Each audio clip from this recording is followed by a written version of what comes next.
Bonjour, je vais vous montrer ici comment utiliser le produit scalaire pour déterminer la mesure d'un angle. Alors je vais utiliser un exemple. Donc on a un repère orthonormé, on considère les points, donc on nous donne les coordonnées de A, de B et de C et on nous demande de déterminer une mesure de l'angle BAC.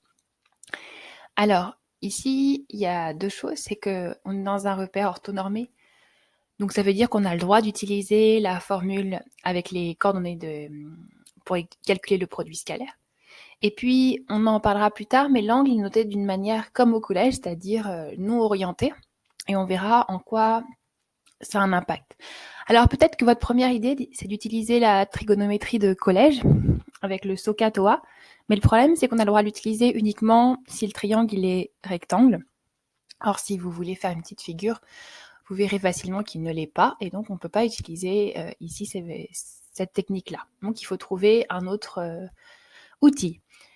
Alors, c'est là où je vous amène, on va utiliser le produit scalaire. Donc là, personne ne vous le dit dans l'énoncé, donc il faut y penser par vous-même. Donc l'idée du produit scalaire, c'est qu'il va nous donner une relation avec l'angle si on utilise la définition avec le cosinus. Donc le produit scalaire, par exemple, AB scalaire AC, ça va nous donner une relation avec le cosinus de l'angle ABAC, qui est le même que BAC noté comme ça, sauf qu'ici, il n'est pas orienté. Et puis nous, on a une autre deuxième méthode pour calculer le produit scalaire. C'est par exemple avec les coordonnées. Ici, on ne va pas utiliser le projeteur orthogonal parce qu'on n'aurait aucune information.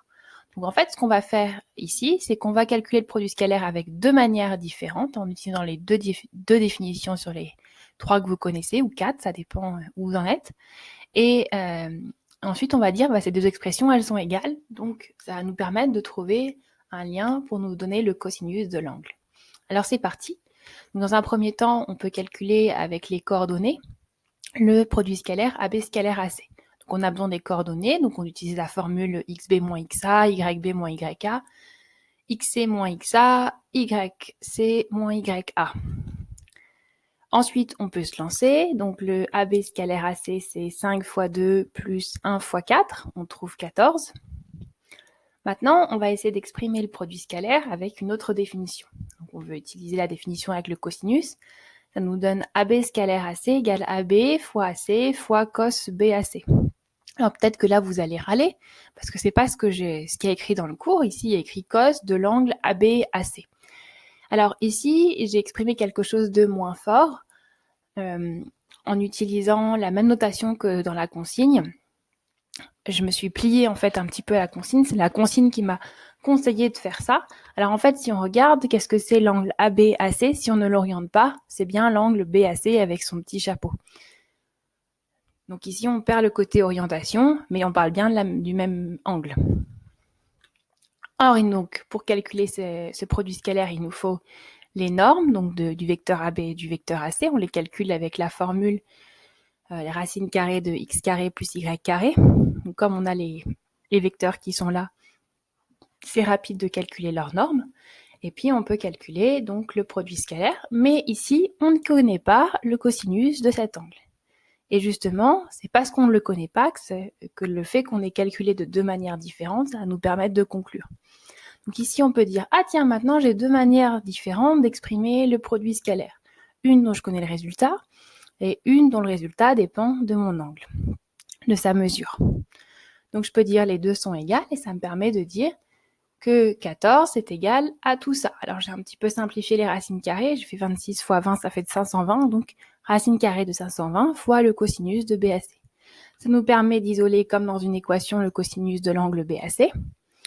Et puis là, pour conclure, il suffit juste d'utiliser sa calculatrice. Par contre, on fait attention, quand on écrit un angle comme ça, avec le petit chapeau, on n'est plus dans la trigonométrie, on n'est plus à la trigonométrie en radian, on est dans celle de collège en degrés. Donc il faut bien régler sa calculatrice en degrés. En fait, la manière dans l'énoncé où on vous parle de l'angle, ça va vous dire si on est en radian ou en degrés, c'est pas précisé plus que ça. Donc là, le fait qu'ils aient écrit l'angle comme ça, forcément on est en degrés. Donc on met sa calculatrice en degrés dans les paramètres, mode ou... Je sais pas comment c'est sur d'autres calculatrices. Et donc en faisant seconde cos ou cos moins 1 ou arc cos, ça dépend comment parle votre langue, la langue de votre calculatrice, on obtient la mesure de l'angle BAC. Alors en général, c'est jamais un nombre entier qui tombe juste. Souvent, on vous donne à combien il faut arrondir dans l'énoncé. Donc ici, moi, j'ai arrondi à 10 puissance moins 2. Et donc, ça me permet de dire que ça fait 52,13. Et là, c'est bien des degrés. Donc, si je fais une réponse, une mesure de l'angle BAC, c'est 52,13, environ 52,13 degrés. Donc là, en fonction de comment vous parle l'énoncé, vous savez que vous devez être en degrés ou en radians. Si vous êtes en radians, donc ici, vous auriez écrit angle avec les vecteurs AB et AC. Et maintenant, ces cas-là, ici, vous auriez encore mis l'angle avec les vecteurs AB et AC. Et là, vous auriez mis votre calculette en radians pour pouvoir utiliser toujours cos-1 ou arcos, etc. Voilà. Donc, en gardant en tête que quand on veut trouver une mesure de l'angle et qu'on n'est pas dans un triangle rectangle, il faut penser au produit scalaire.